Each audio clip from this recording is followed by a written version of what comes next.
রাগ হয়েও না যুবক, নেটের পয়সা না পাইলেই মা বাবার গলার ভিতরে পা দিয়া ধরো, ঠিক না?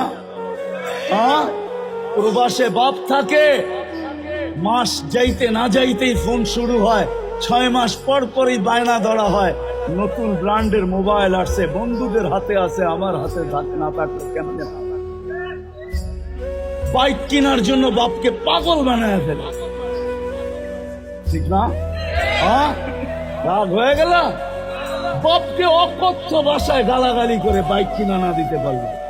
আমরা শুনি তো, প্রবাসে যাই তো, দেখা তো হয়, ওই জমিন টিকা থাকবে শুধু মোহাম্মদুর রাসূলুল্লাহ যে মৃত্যু লগ্নে আমাদের জন্য চোখের পানি ছাড়ায় গেছে, এখনো কবরে জড়াইতেছে। এখনো আমি ইচ্ছা করলে আনতে পারি এইখানে পুরা জামাত, এখনো কবরে ঝড়ান। বাংলাদেশের জামাত দেখছে আল্লাহর রসুল হাতিমে কাবায় পড়া কাঁদতেছে, জিজ্ঞাসা করছে, ইয়া রাসূলুল্লাহ কাঁদেন কেন? এই জন্য আমি বড় জোর দিয়া বলি, বাংলাদেশের মানুষ সরল সহজ। আল্লাহর রসুল বলছে আমার বাংলাদেশের উম্মতের জন্য কাঁদি, সরল সহজ আমার উম্মতদেরকে মানুষ ছিনায় নিয়ে যাইতেছে, এদের ঈমান ছিনায় নিয়ে যাইতেছে। কেউ স্লোগান দিতেছে ভাঙ্গা ঘরে থাকবো না, স্বামীর কথা মানব, যে যেমনে পারতেছে আমার উম্মতের ঈমান ছিনায় নিয়ে যাইতেছে।